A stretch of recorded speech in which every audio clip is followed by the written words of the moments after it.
We are 24 hours from game time. Hell, we're filming this at 11:20 Central, 12:20 Eastern. By the time 24 hours from now, this game will probably be a few minutes into the first quarter. So make sure you are commenting horns down. If you want to be positive, you can comment Go Blue as well. But let's light up the comments. We have had more Texas haters than any out-of-conference fan base I can remember in our comments this week. So show them who's boss, horns down all day. Now, took a bunch of questions from our Instagram account and really cherry-picked the ones that I thought gave me the best opportunity to express what I think is going to happen in this game and how Michigan's been preparing for this Texas team all week in practice. We're taking all these questions from our Instagram account. You can see them here on the screen. It's right there. It's at Michigan Football Report. I did an Instagram story and took some questions from there. So if you guys want to get on a future show, make sure you follow us at Michigan Football Report. I'll have that link down in the comments and the description. First question coming in from Kaysen Scott. He says, what is Texas's weaknesses and strengths? Well, on a show earlier this week, I went through where I thought Texas had the advantage over Michigan. So let's start there, right? Number one, offensive line continuity. This is an offensive line that's got 4 starters that have been together in 2023, 2022, and now 2024. 109 returning starts among this offensive line as a unit together. Next up, you've got a veteran star quarterback, right? Quinn Ewers playing in his 3rd straight season as the Texas starting quarterback. He's had, a pretty good run of it. Didn't really light it up from a touchdown perspective last year, right? People say, oh my gosh, 21 touchdowns. That's like what a Michigan quarterback would do typically. But he did miss a couple games with injury. Missed like 4 or 5 games the year prior as well in 2022. So he has had a little bit of the injury bug. Did add 5 touchdowns on the ground last year. So that veteran quarterback definitely an advantage, not necessarily going against Michigan's secondary or anything like that, but just if you compare the positions together, okay, cool. Texas got a third-year quarterback, one of the biggest recruits of all time, and he's projected to be a top 15 or so pick in this upcoming NFL draft. Ironically, Arch Manning behind him, he does have 1 year of eligibility left, so it'd be kind of wild if we decide to come back for a 5th year. What else does Texas have here? They've got an experienced head coach, right? They've got Steve Sarkisian in his 4th year at Texas. This is his 10th season as a college football head coach. Was kind of mediocre, actually, at Washington, right? Just like 5-6 games over 500. And then he went to USC. Didn't even last his 2nd season before he got fired for some off-the-field issues, doing a little this. It seems like he's gotten his life together after that. Bevy of pass catchers, right? They're losing their top 5 pass catchers from last year, but they have 6 wide receivers that they think can be, first-team kind of guys. So they brought over 2 high-quality transfers, one from Alabama, one from Houston. They've got probably one of the 2 or 3 best incoming freshman wide receivers who I've talked about a lot this week. And then they've got a couple of guys who were freshmen last year that are kind of making their way up the ranks. Last but not least, their depth, their overall proven talent is a lot stronger than what Michigan has. I guess just kind of overall the entire depth of the roster, like something like 15 or so former 5 stars on this roster, where Michigan only has 1 right now. All right, guys, you need to subscribe to the YouTube channel here at Michigan Football Report. We are approaching 33,000 subscribers. That's where we need to get to. So join almost 33,000 Michigan football fans. Subscribe to the channel, youtube.com/Michigan TV. Send that link to your friends if you've enjoyed our shows all this week. If you're a new viewer, or if you've been a longtime viewer, go ahead and share that link with your Michigan football text threads, Facebook groups, etc., etc. What are Texas's weaknesses? All right.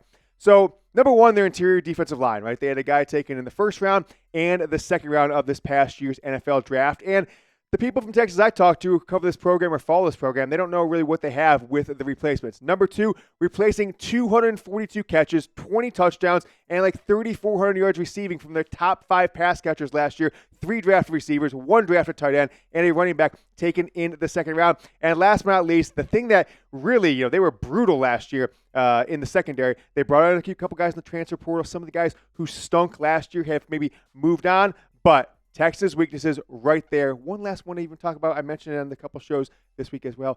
Their red zone, 120th in college football last year in the red zone. All right, guys, today's show is sponsored by Game Time. Game Time is where I got extra tickets when the whole fam wanted to go to this Michigan-Texas game. We also got Game Time to get national championship tickets, Rose Bowl tickets. I love Game Time, and it's got a new feature called Game Time Picks that makes getting tickets to see your favorite teams play live even easier. Game Time Picks filters out the fluff to show you only incredible deals on great seats so you don't have to waste time searching through thousands of tickets. With killer last-minute deals, all-in prices, views from your seat, and their lowest price guarantee, Game Time takes the guesswork out of buying tickets to events. I used one of the competitors to a game a while back, and I'll tell you what, I thought I had a great seat. I'm like, oh my gosh, this seat is super cheap, amazing. Let me get the seat. I get to the game, partially blocked view, right? Kind of had one of those pillars right there. Couldn't see a quarter of the field. So totally brutal. With Game Time in the app on the website, you can see views from your seat. Also, all-in pricing. You don't like some of their competitors. Go to the end. I'll say, oh my gosh, it's fees galore. I was just looking at it right now. You can get into this game for Michigan for under $300. And a lot of the tickets, right, last-minute ticket deals are coming down inside the 20s. They're really good seats. They were much higher earlier in the week, have come down considerably. Last-minute deal tickets with Game Time. Michigan football season is here. Get your tickets through Game Time. Take the guesswork out of buying tickets. Download the Game Time app, create an account, and use code CHATSPORTS for $20 off your first purchase. Terms apply. Again, create an account and redeem code CHATSPORTS for $20 off. Download Game Time today. What time is it? Game Time. Link is down in the comments and the description of today's video. All right, question coming in again from our Instagram. All these accounts, questions coming in from the Instagram. How many Michigan games have you been to? So I took the time yesterday. I literally went through every schedule for the last 30-plus years of when I remember I kind of went back to my first game, and I might be missing the game, and I even might be misremembering. I went to that game, didn't I? I don't know. We'll see. But I think this is going to be my 63rd game at a Michigan football game in person. I believe I've been to 52 at Michigan Stadium. I've been to 10 not at Michigan Stadium. I've been to a few bowl games, including national title game, Alabama, Rose Bowl, etc. National championship for all you Texas fans. You wouldn't know anything about that. I've been to 3 road games Notre Dame, road game Ohio State, road game Maryland, etc. And so this will be my 53rd game in the Big House, and I believe 10 road games at to watch this Michigan football team play. So I ask you guys this question. How many Michigan football games have you attended in person? Have you been to? Let me know down in the comments. Has anyone been more to than 63? My heyday is going back through there. I went to 5 games in 2019, 4 home, 1 bowl game. And then in 2018, I went to an away game and 4 home games as well. So 5 games those years, but typically it's from 2 to 3 games pretty much every year in my life. Although last year, 2023, I did not go to a Michigan football home game, only went to the semifinal and the national championship game. Tony Coleman, longtime viewer of the show, says, do you think the O-line will fix issues by next week? I think we all saw Dominick Giudice, right? The Italian former mafia member of The Sopranos, got the start at center and then got pulled in the second quarter, came back in the third quarter, right? He was getting no push in the running game, but graded out as Michigan's best pass blocker, but worst run backer last week. But I think this is going to be the same group: Hinton, Priebe, Giudice, Giovanni El-Hadi, and Evan Link, the redshirt freshman, who got the start at right tackle. Now, it's all on Sherrone Moore, in my opinion, right? It is on Sherrone Moore as the guy who really turned around the offensive line struggles that Michigan had in the 2019 season, even some of the 2018 season, when they had all these guys drafted but still couldn't develop a super strong running game. And Sherrone Moore really took that over in 2020 and has accelerated to Michigan's head coach. All 5 starters being replaced from 2023. I don't think the average casual fan understands the continuity of an offensive line that it takes to work together. Just like anything else, like a receiver and a quarterback, right? Being on the same page, offensive line has to be there as well. These guys are only playing their second game. Luckily, they're not going up against last year's Texas defensive line, and it's a little bit more less experienced, less talented players, especially on the interior. But they've got to get it together, right? If Michigan can't impose the will, especially in the second half, going on the fourth quarter, like they did against Ohio State, against Washington, even against Alabama in the fourth quarter and overtime, that's not going to bode well for this team winning the game tomorrow. Zaire come in.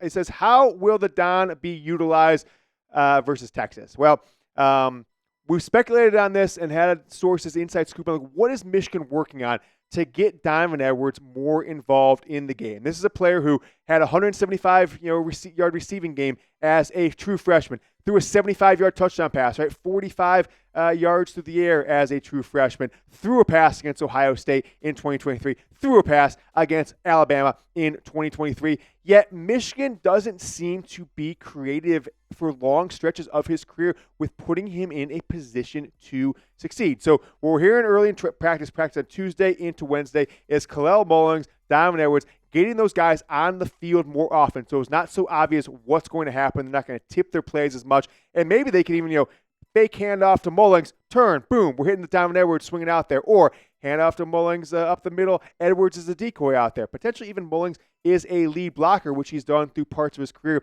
for Edwards. Or Edwards probably goes out and serves as a slot receiver.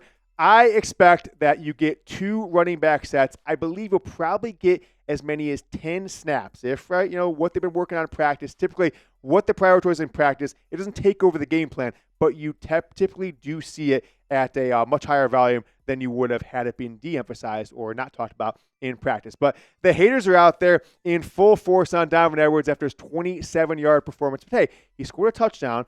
And, did it with Alex Orji coming out of the backfield. So he got some play, right? Remember last year, we had the whole Preston gets a toy, gets a present. Every touchdown Donovan Edwards scores, but he didn't score a touchdown until like the 8th game of the year, 9th game of the year. So we didn't make that deal this year, thankfully, because I think the Don will get in the end zone a lot more. If he doesn't catch at least 5-6 passes on Saturday, I'm going to be gravely disappointed in the utilization of him from Sherrone and Kirk Campbell. Who gets more carries versus Texas? I want to know from you guys how you feeling.